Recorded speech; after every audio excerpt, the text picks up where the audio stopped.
Hey guys, what's up? It is SW bringing guys another weather video, and in today we'll be looking at what could be possibly the coldest Halloween in on record, and if not the coldest in quite the past, with like coldest in like 20 years. So without further ado, let's get started. But first, I do need to mention a point that 87.6% of the people that watch my videos are not subscribed. So if you are watching this, make sure that you hit that little subscribe button right down. It should turn gray or blue. And then make sure you also like the video as it helps YouTube's algorithm. And now let's actually get started.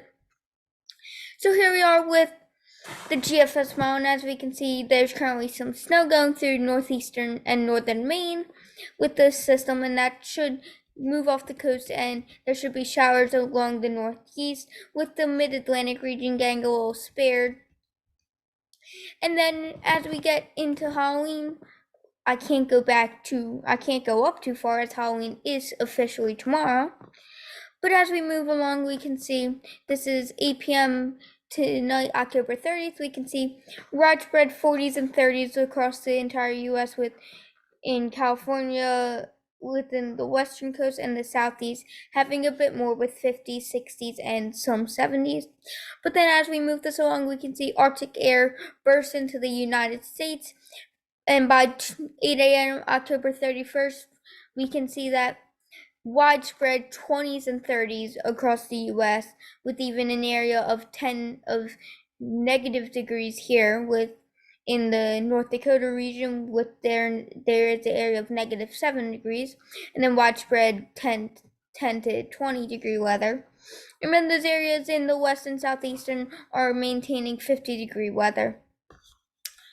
When we move this along, we can see in the southeast we do have the strong line attempting to force warm air back into the south, but it really gets cut off by all this cold air. So that's why there's such a defined line right here.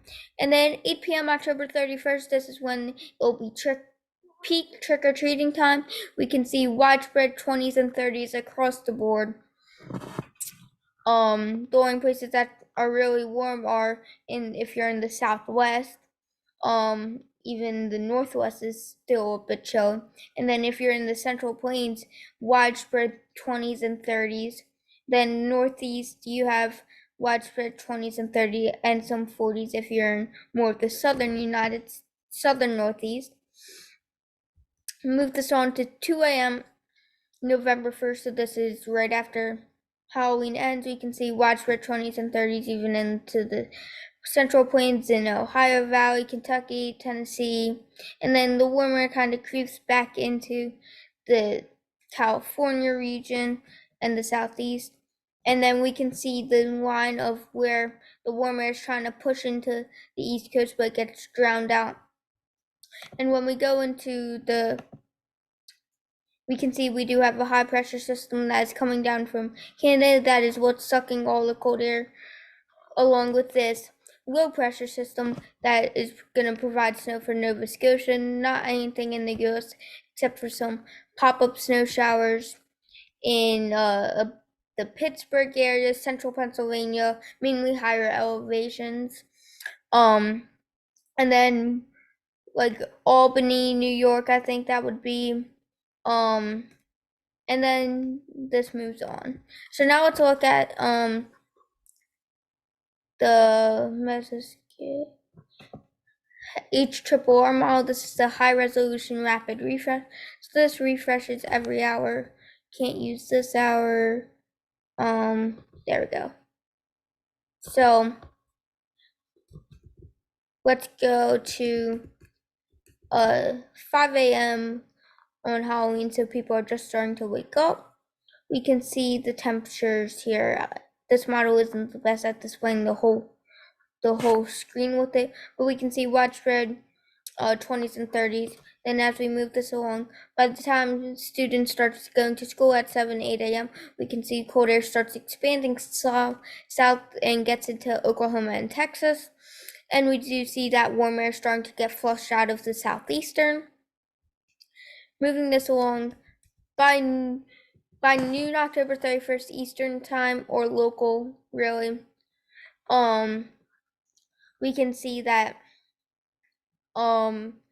we do have quite chilly temperatures up in the northern central plains, and really everywhere else in the Commonwealth of the United States is in the 40s and 50s, with this pocket of 70s, 60s, and then Florida's obviously in the 80s.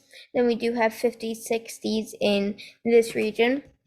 Then by the time kids are getting out of school at 3, 4 p.m., we do see this easterly flow with the cold air. It starts moving a bit east.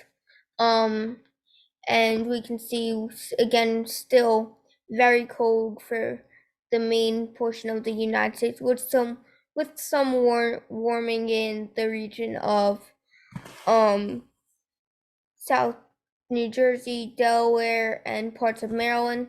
But then that gets flushed out by the time 7 p.m. October 31st, so 7 p.m. Halloween, when trick-or-treaters are coming out. We can see that cold air starts to push down from the north again, and we can see that when we move this along, cold air just expands.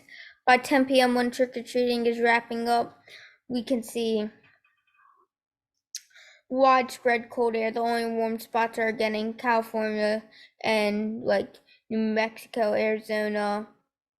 This is New Mexico, so Arizona, and then Florida.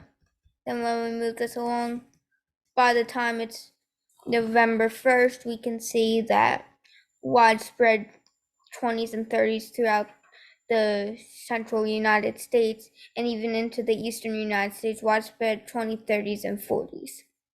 So that's going to be it for today's video. I will be releasing my snowfall forecast in the next video, which should come out later tonight. I'm gonna have it scheduled for later tonight, probably about 8 p.m. So I hope you guys enjoy that. And if you are still here and you can, please comment the word snow. Just comment the word snow so I know who's been watching my entire video. Thank you all so much for watching. I hope you guys enjoyed, and I'll see y'all in the next one. Peace out, everyone.